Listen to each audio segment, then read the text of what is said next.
Welcome to the cabin. Today, we're doing another one of the Zenithal Contrast Space Marines, this time an Imperial Fist. Please consider subscribing to the channel if you haven't already. With that said, let's get to it.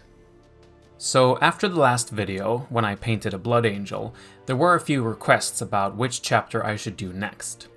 Both Trotgun and NW Bronco Adventures suggested doing an Imperial Fist, so that's what I decided to do. Now, be grateful guys, because I did this even though I do own an Iron Warriors force. Die, loyalist scum! And don't worry, Barry P, I haven't forgotten about your suggestions. White scars are definitely in the pipeline. Since yellow is known to be a difficult color, I started out by doing some color tests. This time I didn't use the test card from the last video since I knew the yellow would not look good on top of dark gray or black. Instead, I tested out a couple of purple and pink paints as the pre-shadow, since I've seen this technique being put to good use on Goobertown Hobbies and other channels. My contrast paint of choice was Iyanden Yellow, and I also tried out some shade paints and possible edge highlight tones and filters. Satisfied with my tests, I started with undercoating the miniature in Grey Sear, and then I gave it a pre-shade from below with Squid Pink, using the airbrush.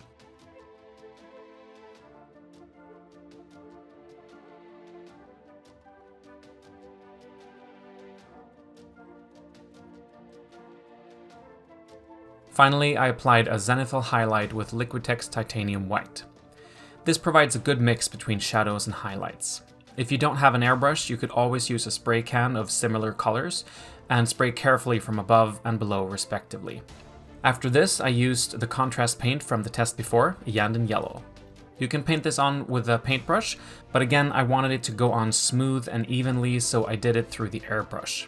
Just like last time, I made a mix of 10 drops of Iyanden Yellow, 5 drops of Contrast Medium, 1 drop Airbrush Thinner, and 1 drop Airbrush Flow Improver. This resulted in a mix that was very easy to shoot from the airbrush.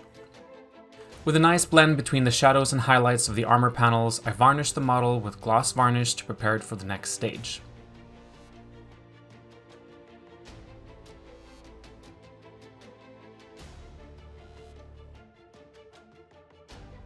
Using Fujian Orange and a fine detail brush, I panel lined the armor using a pin wash. This means painting the shade into all of the recesses, but leaving the flat areas alone. With the gloss varnish, the surface tension was greatly reduced, making the process easy. If I put on too much or if it covered the wrong area, I just pulled it back with a damp brush. Bigger mistakes I corrected with a Q-tip dipped in some airbrush cleaner from Vallejo, a tip that I learned from Frog Lane Studios. Finally, the armor needed to be edge highlighted to get that classic Space Marine look. I added a thin layer of 50% satin varnish and 50% matte varnish, because now that I'm using normal paints, I don't want that gloss surface anymore. First up, I used Dorn Yellow, which appears very bright next to the armor.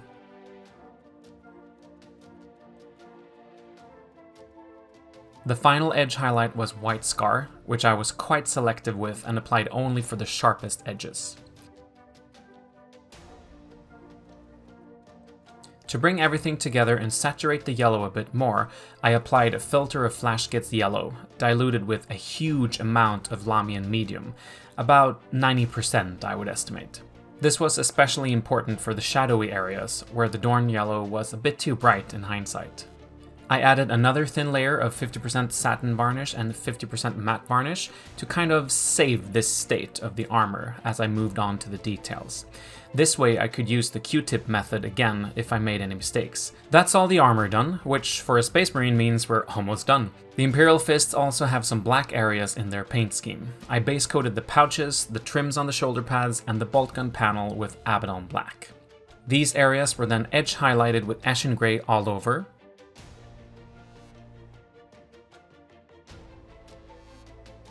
followed by Dawnstone.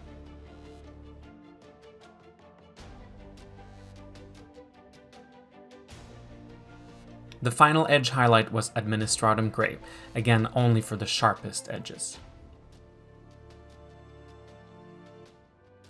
For the eagle on the chest, as well as the Purity seal, I used a base coat of Corn Red.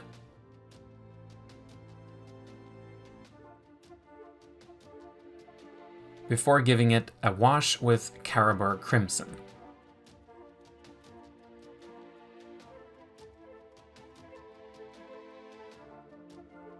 After this was dry, I reapplied Corn Red,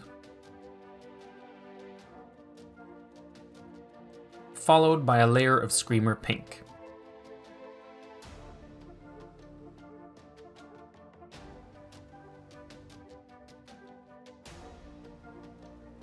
The final highlight was Pink Horror.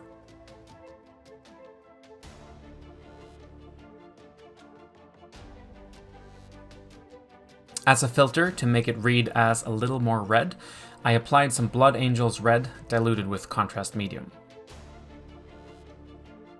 The parchment paper was base coated with Ushabti Bone, washed with Seraphim Sepia, and finally edge highlighted with Screaming Skull.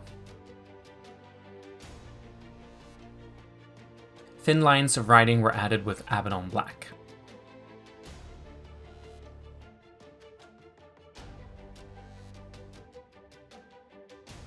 Next up, I painted all the metallic areas, including the bolt gun, cables, and armor seals.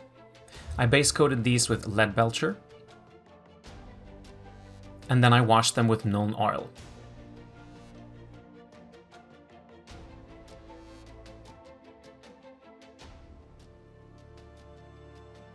Finally, I edge highlighted them with Runefang Steel.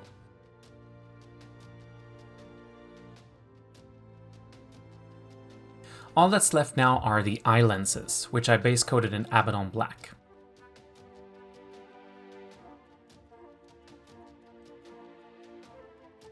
After that, I painted a small dot of white scar towards the back of the lens.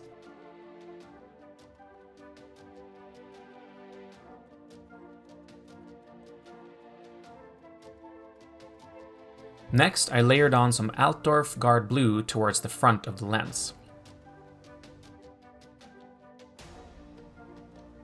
And finally, I highlighted this blue area with Lothern Blue.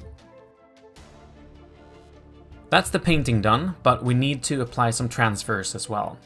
I started by painting the area where the transfer would go with gloss varnish. Next, I cut out the transfer I wanted to use and scored it a little bit with my knife before I soaked it in some water. I brushed on some micro set on the surface and applied the transfer with my tweezers. Using the micro set, I could move it around until I was happy with the position. Here, the knife scoring also helps the transfer to fit the curved surface.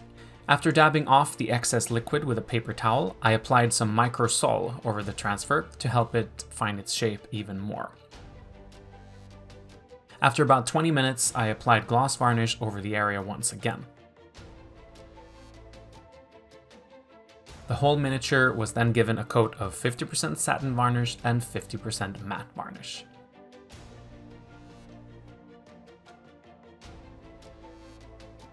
I wanted to create an ice base to represent his homeworld. I started by painting it with magic blue using the airbrush.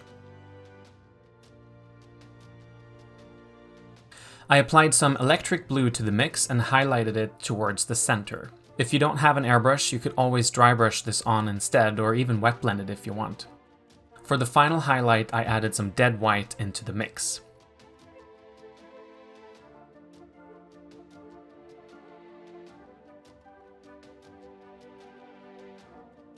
Next up, I mixed some cream-colored resin colorant that I borrowed from my girlfriend when she was out of town into a bit of UV resin to simulate the layer of ice.